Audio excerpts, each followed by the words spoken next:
Okay, so, it seems like every week now we see another headline about some crazy new AI. It's true. I mean, it's hard to even keep up. Yeah. But there's been, one that has really kind of caught my attention. Yeah. And I think as we get towards the end of 2024, this might be one of the big AI stories. Oh, okay. OpenAI's Orion.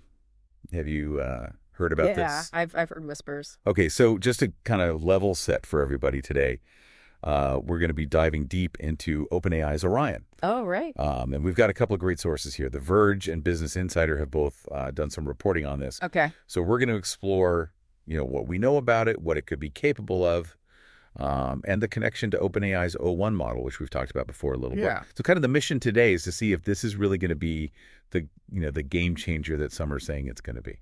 Well, yeah, I mean, there's certainly a lot of hype. Yeah, So we'll see if it lives up to it. exactly. So to get started, one of the things that I thought was interesting, from reading these articles, is OpenAI's approach this time seems to be different than in the past with GPT-3 and GPT-4. Right.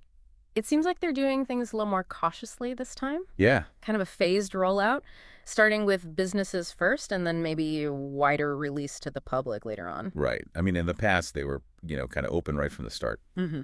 Why do you think they're doing this? Well, I think they probably learned some lessons from the previous launches. Okay. And, maybe a little bit more caution is warranted with something this powerful. Okay. So this way, they can get some feedback. They can do some real world testing, make sure it's all working properly before, letting everybody loose with it Yeah. and potentially causing any, unintended consequences. Yeah. Yeah. So they can work out the kinks before, the big premiere, so to speak. Exactly. Exactly. Yeah. But, the thing that I think everyone's most excited about is the potential power of Orion. Mm. And The Verge had this quote in their piece from an OpenAI executive Hmm.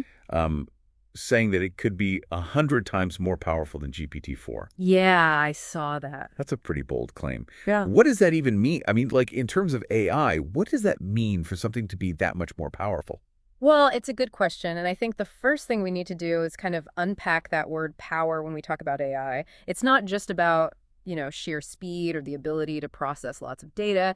It's also about the ability to reason, Yeah. the capacity to learn, and then the accuracy of the output.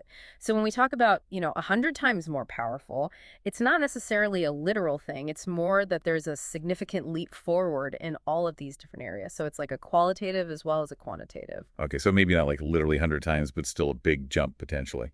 Yeah. Okay, now here's where I think things get really interesting. Both articles talk about how OpenAI used its existing O1 model to create something called synthetic data to train Orion.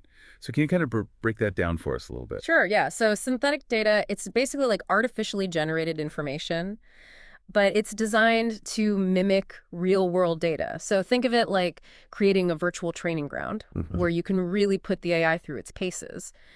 So by using O1 to create the synthetic data, they were able to expose Orion to many more scenarios and many more types of data than would be possible just using, information from the real world. So it's like they're using O1 to kind of like tutor Orion in a Right. way. That's a great way to put it. Yeah, it's like a Right. super smart tutor Yeah. prepping it for Yeah. the big leagues. Yeah. Yeah. And, we should probably talk a little bit about O1 itself because it's pretty impressive. Yeah. And one of the things that they talk about in the articles is how it's designed for slower, more deliberate reasoning. So it actually takes 10 to 30 seconds sometimes to come up with a response. Why is that significant? Well, I think it's all about depth versus speed. Okay. Right. So sometimes, taking a little bit longer to really think things through can actually lead to more accurate and insightful answers. So it's like the tortoise and the hare, Great. right? Exactly. Slow and steady wins the race. Yeah. And speaking of winning, O1 has already, kind of proven itself in some ways. Can you talk about some of the things that it's been able to accomplish? Yeah, so they've entered O1 into some coding competitions, and it's actually ranked in like the 90th percentile, which is pretty impressive. And in mass competitions, it's consistently ranked in the top 500. So I think that really speaks to its ability to solve complex problems. Yeah. I mean, it's putting my high school math skills to shame. Mine too, probably. And then, beyond that, it's actually demonstrated accuracy that exceeds, PhD graduates in fields like physics, chemistry, and biology. So, it's really kind of pushing the limits of what we thought AI could do. Yeah, it's really remarkable. And so, given O1's success, it's kind of tempting to think about what Orion could achieve. Yeah, and I think that's part of the excitement. If you've got this really impressive model already, and then you're training something that could be significantly more powerful based on that, it's pretty exciting to think about what the possibilities are. Right. Yeah. Yeah. But, we have to acknowledge, I think, that even with all these advancements, there are still challenges when it comes to AI. Of course. And one of the big ones, and we've talked about before, is the issue of AI hallucinations. Right. Where the model comes up with things that are incorrect or maybe just don't make sense. How do you see that, potentially being addressed with Orion?